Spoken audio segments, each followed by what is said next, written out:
آج انشاءاللہ تعالی ہم سورۃ الاعراف کی آیت نمبر 160 پڑھتے ہیں اور اس آیت کو سمجھنے کی کوشش کرتے ہیں۔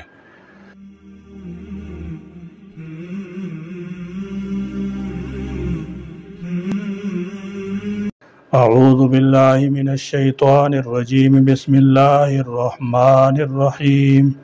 وَقَطَّعْنَاهُمُ اثْنَتَيْ عَشْرَةَ أَسْبَاطًا أُمَمًا وَأَوْحَيْنَا إِلَى مُوسَىٰ إِذِ اسْتَسْقَاهُ قَوْمُهُ أَنِ اضْرِب بِّعَصَاكَ الْحَجَرَ فَانبَجَسَتْ مِنْهُ اثْنَتَا عَشْرَةَ عَيْنًا قَدْ عَلِمَ كُلُّ أُنَاسٍ مَّشْرَبَهُمْ وَظَلَّلْنَا عَلَيْهِمُ الْغَمَامَ وَأَنزَلْنَا عَلَيْهِمُ الْمَنَّ وَالسَّلْوَىٰ كُلُوا مِن طَيِّبَاتِ مَا رَزَقْنَاكُمْ وَمَا ظَلَمُونَا وَلَٰكِن كَانُوا أَنفُسَهُمْ يَظْلِمُونَ۔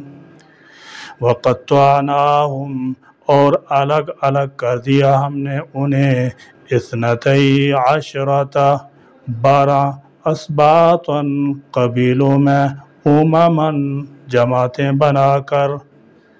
فرمایا وَقَطَّعْنَاهُمُ اثْنَتَيْ عَشْرَةَ أَسْبَاطًا أُمَمًا، اسباطً یہ سبتن کی جمع ہے جس کا معنی اولاد کی اولاد ہے۔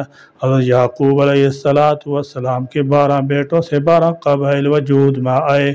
اپنے الگ الگ اوصاف کی وجہ سے ہر قبیلے نے اپنا الگ وجود برقرار رکھا۔ اللہ تعالی جل شانہ نے ہر قبیلے پر ایک نقیب مقرر فرمایا وَبَعَثْنَا مِنْهُمُ اثْنَيْ عَشَرَ نَقِيبًا، اور ہم نے ان میں سے 12 سردار مقرر کیے۔ امماً سے معلوم ہوتا ہے کہ وہ تعداد میں بہت بڑھ گئے تھے، یعنی اصلاح و انتظام کے لیے ان کی 12 جماعتیں جو 12 دادوں کی اولاد تھیں الگ الگ کر دی گئی تھیں۔ پھر ہر ایک جماعت کا ایک نقیب مقرر فرما دیا جو اس کی نگرانی اور اصلاح کا خیال رکھے۔ وَأَوْحَيْنَا اور وحی کی ہم نے إِلَىٰ موسیٰ کی طرف إِذِ اسْتَسْقَاهُ جب اس سے پانی مانگا قومہ اس کی قوم نے أَنِ اضْرِب یہ کہ تو مار بِعَصَاكَ اپنی لاٹھی الحجر اس پتھر پر۔ وہ چٹان اب تک جزیرہ نما سینا میں موجود ہے، سیاح اسے جا کر دیکھتے ہیں اور چشم کے شگاف اس میں اب بھی پائے جاتے ہیں۔ 12 چشموں میں یہ مصلحت تھی کہ بنی اسرائیل قبیلے بھی 12 ہی تھے۔ اللہ تعالی جل شانہ نے ہر قبیلے کے لیے ایک چشمہ نکال دیا تاکہ ان کے درمیان پانی پر جھگڑا نہ ہو۔ فَانبَجَسَتْ پس پھوٹ نکلے منہ اس سے، اس آیت میں فَانبَجَسَتْ اور سورہ بقرہ میں فَانفَجَرَتْ ہے۔ راغب اصفہانی رحمۃ اللہ تعالی علیہ فرماتے ہیں کہ انبجسا اکثر اس کے متعلق کہا جاتا ہے جو تنگ چیز سے نکلے، اور انفجر اس معنی میں بھی آتا ہے اور اس کے متعلق بھی جو کھلی چیز سے نکلے۔ یہاں ایک نقطہ قابل ذکر ہے کہ پتھر سے چشمہ جاری کرنا حضرت موسیٰ علیہ السلام کا عظیم معجزہ تھا، جبکہ ہمارے آقا نبی کریم صلی اللہ تعالی علیہ وسلم نے اپنی مبارک انگلیوں سے پانی کے چشمے جاری فرمائے، اور یہ اس سے بھی بڑھ کر معجزہ تھا۔ حضرت شیخ عبدالحق رحمۃ اللہ تعالی علیہ فرماتے ہیں حضرت موسیٰ علیہ السلام کا یہ معجزہ کہ وہ پتھر سے پانی رواں فرما دیتے اور پتھر سے چشمہ برآمد کرتے، تو ہمارے نبی کریم صلی اللہ تعالی علیہ وسلم نے اپنی انگشت ہائے مبارک سے چشمہ جاری فرما دیا۔ پتھر تو زمین ہی کی جن سے ہے اور اس سے چشمے بہا کرتے ہیں، لیکن اس کے برخلاف گوشت پوش سے پانی کا چشمہ جاری کرنا حد درجہ عظیم ہے۔ اثنتا عشرۃ 12 عیناً چشمے قد تحقیق عالم جان لیا کل اناس ہر قبیلے نے مشربہم اپنا گھاٹ، وظللنا اور ہم نے سایہ کیا علیہم ان پر الغمام بادلوں کا۔ فرمایا وظللنا علیکم الغمام اور ہم نے تمہارے اوپر بادل کا سایہ بنا دیا۔ فرعون کے غرق ہونے کے بعد بنی اسرائیل دوبارہ مصر میں آباد ہو گئے۔ کچھ عرصے بعد حضرت موسیٰ علیہ السلام نے انہیں حکم الہی سنایا کہ ملک شام حضرت ابراہیم علیہ السلام اور ان کے اولاد کا مدفون ہے اور اسی میں بیت المقدس ہے، اسے عمالقہ قبیلے سے آزاد کرانے کے لیے جہاد کرو اور مصر چھوڑ کر وہی وطن بناؤ۔ مصر کا چھوڑنا بنی اسرائیل کے لیے بڑا تکلیف دہ تھا۔ شروع میں تو انہوں نے ٹال مٹول کی، لیکن جب مجبور ہو کر حضرت موسیٰ اور حضرت ہارون علیہ السلام کی معیت پر روانہ ہونا ہی پڑا تو راستے میں جو کوئی سختی اور دشواری پیش آتی تو حضرت موسیٰ علیہ السلام سے شکایتیں کرتے۔ جب اس صحرا میں پہنچے جہاں نہ سبزہ تھا نہ سایہ اور نہ غلہ، تو وہاں پہنچ کر حضرت موسیٰ علیہ السلام سے دھوپ کی، گرمی کی اور بھوک کی شکایت کرنے لگے۔ حضرت موسیٰ علیہ السلام نے دعا فرمائی اور اللہ تعالی جل شانہ نے اس دعا کی برکت سے ایک سفید بادل کو ان پر سائبان بنا دیا جو رات دن ان کے ساتھ چلتا اور ان پر ایک نوری ستون نازل فرما دیا جو کہ آسمان کی جانب سے ان کے قریب ہو گیا اور ان کے ساتھ ساتھ چلتا، اور جب رات کے وقت چاند کی روشنی نہ ہوتی تو وہ ان کے لیے چاند کی طرح روشن ہو جاتا۔ ان کے کپڑے میلے اور پرانے نہ ہوتے، ناخن اور بال نہ بڑھتے۔